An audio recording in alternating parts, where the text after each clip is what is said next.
सूर्य नारायण भगवान को स्टील के लोटे से या चांदी के लोटे से या पीतल के लोटे से या प्लास्टिक के लोटे से या कांच के बर्तन से जल चढ़ाने से आयु छिन्न होती है। क्या समाप्त होती है? आयु। और सूर्य नारायण भगवान को अगर तांबे के लोटे से जल दिया जाता है तो आयु की वृद्धि होती है, और दिन भर में अगर कोई काम अटकने वाला है तो वो काम का रास्ता खुल जाता है और शरीर की बीमारी समाप्त हो जाती है। शरीर की बीमारी समाप्त हो जाती है। 2 तारीख को नूतन संवत्सर प्रारंभ हो रहा है, नया वर्ष प्रारंभ हो रहा है। 2 तारीख नया संवत्सर नया वर्ष प्रारंभ हो रहा है। एक नियम बना लो कि हमारे शरीर को, क्योंकि दिन भर हम दुकान पे बैठे रहते हैं, नौकरी में लगे रहते हैं, सर्विस में लगे रहते हैं। अगर मुंबई, पूना, चेन्नई, मद्रास आदि का अधिक बड़ी बड़ी सिटियों में लोग रहते हैं तो उनको ऑफिस जाना पड़ता है। सवेरे से जल्दी उठते हैं, काम करते हैं, दिन भर ऑफिस में लगे रहते हैं। व्यापार करने वाला व्यक्ति व्यापार करता रहता है, नौकरी करने वाला व्यक्ति नौकरी करता रहता है, धंधा करने वाला व्यक्ति धंधा करता रहता है, ठेला चलाने वाला, गाड़ी चलाने वाला गाड़ी चलाता रहता है। घर की माताओं को एक नियम नए संवत्सर से चालू कर देना चाहिए। क्या नियम? क्योंकि जान है तो जहान है। बोलो सही है कि गलत है? शरीर में रोग आ गया, बीमारी आ गई, और तुमने 5 लाख रुपए महीना भी कमाया, मान लो, एक सरल भाषा में समझ लो, 5 लाख रुपए महीना तुम कमा रहे हो, 4 लाख रुपए महीना तुम कमा रहे हो, और शरीर में बीमारी आ गई। अब वो 5 लाख रुपए तुम्हारे कमाए हुए किसी काम के हैं क्या? हॉस्पिटल में जाओगे, दवाई में, गोली में, जांचों में वो समाप्त होते चले जाएगा। तुमने कमाया किसके लिए था? अपने बच्चों के लिए। मेहनत किसके लिए करी? अपने बच्चों के लिए। परिश्रम किसके लिए करा? आगे बढ़ने के लिए।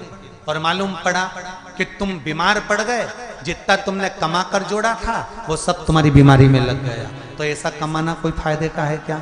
कमाओ, दिल से कमाओ, जितनी तुम्हारी कैपेसिटी है उससे दुगना कमाओ, पर उसके साथ एक काम चालू करो कि तुम अंतिम क्षण तक, जब मौत तुम्हारे दरवाजे पर आए, तुम्हारी उम्र जब पूरी हो, तब तक भी तुम बीमार नहीं पड़ो। उसके लिए एक काम चालू कर दो कि नए साल से हमें तांबे के लोटे में पानी भरना है, सिर से 8 इंच ऊपर रखना है, सूर्य को अर्घ देना है, और जो पानी नीचे गिरेगा उस पानी में से सूर्य का दर्शन करना है। वो पानी जब हमारे शरीर के इस हृदय रेखा के सम्मुख से, इस कपाल रेखा के बीच में से, मध्य से उस पानी की धार जब सूर्य की किरण देगा तो हमारे शरीर में कोई बड़ी बीमारी, ना कैंसर, ना लीवर, ना किडनी, कोई अटैक पटैक आ ही नहीं सकती। मेरा बच्चों से भी निवेदन है कि आप अपने पापा से कहो, आप अपनी मम्मी से कहो, और बड़ों से निवेदन है वो अपने बच्चों से कहो। बुजुर्ग माताओं से निवेदन है, अगर आप अपने बच्चों को सुखी देखना चाहती हो, बीमारी में पैसा नहीं लगाना चाहती, आप अपने बच्चों को अंत समय अपनी आंखों से उसको तड़पता हुआ नहीं मरना देखना चाहती, तो सूर्य को अर्घ देना चालू कर दो। क्योंकि सूर्य की किरण जल के साथ जब इस शरीर पर पड़ती है तो शरीर में कोई बीमारी टिक ही नहीं सकती। ये श्रीमद् शिव महापुराण की कथा कह रही है। ये ज्योतिष शास्त्र कहता है, रंग शास्त्र कहता है। हमारे जितने ज्योतिष शास्त्र हैं, रंग शास्त्र हैं, नग बताते हैं, मोती बताते हैं, नीलम बताते हैं, पन्ना बताते हैं, ये सब क्या पहनाते हैं? रंग का क्यों पहनाते हैं? क्योंकि रंग का इफेक्ट इस शरीर पर पड़ता है। कपड़े कौन से कलर के पहन रहा है उसका इफेक्ट इस शरीर पर पड़ता है। उसी तरह 8 इंच ऊपर मस्तिष्क से तुम्हारा हाथ होना चाहिए, तांबे के कलश में जल होना चाहिए, और सूर्य को देखकर उस जल की धार में सूर्य को जल दीजिए। जिंदगी में बीमारी तुमको नहीं घेर सकती, और बीमार हो भी गए हो तो 15-20 दिन करके देखने में कुछ नहीं जाता। बाद में मत करना, श्योर वाला हमारा झूठ बोल रहा होगा, उसमें क्या दिक्कत? क्यों कह रहे हैं? क्यों बोल रहे हैं इतने? उसका एक कारण है, आज के समय में लोग 80 साल और 90 साल के होकर नहीं जा रहे भाई। आज के समय में लोग अटैक आता है, बीमारी आती है, कैंसर हो गया, शुगर हो गई, बीपी हो गया, 60, 70, 75, 55, 40 में लोगों के प्राण छूट जा रहे हैं। अगर ये पूरी पृथ्वी युवानों से जवानों से अगर विहीन हो जाएगी तो किस काम की? तुम्हारा कमाया गया धन किस काम का हो? कौन कौन ले रहा है नियम? आज से 2 तारीख से नियम बना लो कि नूतन वर्ष से 1 तांबे का लोटा जल सूर्य नारायण को अर्घ देना है हमको प्रतिदिन। घर का चाहे छोटा हो चाहे बड़ा हो, जिस बच्चे को रोज बुखार आता हो, निमोनिया हो रहा हो, जिसका लीवर किडनी डैमेज हो गया हो, वो नियम बना लो 15 दिन के अंदर 20 दिन के अंदर डायलिसिस में अंतर आ जाएगा तुम्हारे। तुम कर तो देखो, इस प्रभाव करे, बनाओ नियम।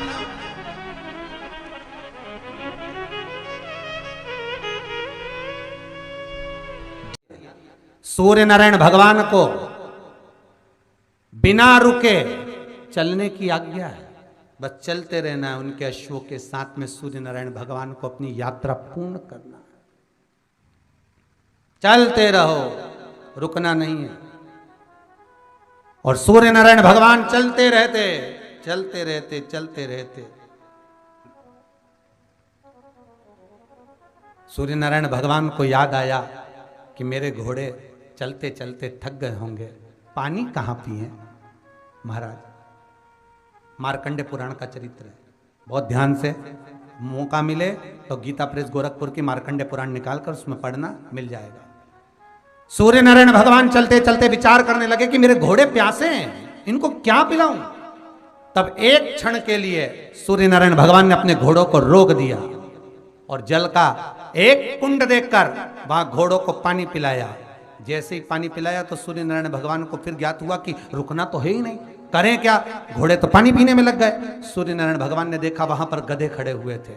नारायण ने तुरंत उसी समय सूर्यदेव ने उन गधों को रथ में लगा लिया और उनको लेकर चल दिए। गधों को कहते हैं खर, इसलिए जब तक गधे उस रथ में लगे रहे, जिस समय तक चलता रहा, वो खरमास कहला गया। फिर वापिस घोड़े आ गए, गधों को निकाल दिया गया और रथ फिर आगे बढ़ गया। महाराज क्यों कहलाता है? इसलिए इसमें शुभ कार्य नहीं होते, विवाह शादी आदि का आदि फंक्शन कुछ नहीं होता। पर आज के जमाने में लोग सोचते हैं कि थोड़ा गार्डन वार्डन थोड़े फ्री मिल जाएंगे, तो लोग, दुनिया के लोग इसी समय पे शादी करते हैं और बाद में फिर आंख में से आंसू बहाते, हमारी बहू ऐसी मिली महाराज, ऐसा हो गया महाराज। अब महाराज क्या करे बेचारा, ये बताओ, महाराज क्या करेगा? थोड़ा सोच समझकर कार्य करिए कि हम जो शुभ कार्य कर रहे हैं, अच्छा काम कर रहे हैं, वो किस समय पर करना चाहिए। हाँ, भजन करो, कीर्तन करो, संकीर्तन करो, कथा करवाओ, नाम जाप करो, स्मरण करो, खूब अनुष्ठान करो, तुम भगवत नाम का जाप करो। ये तो तुम कभी भी कर सकते हो, जीवन पर्यांत में कभी भी, क्योंकि मृत्यु का कोई भरोसा नहीं है, इसलिए भजन का भी भरोसा नहीं। करते रहो, कभी भी आ जाए तो ठिकाना किसका, ना जाने कब फोटो टंग जाए।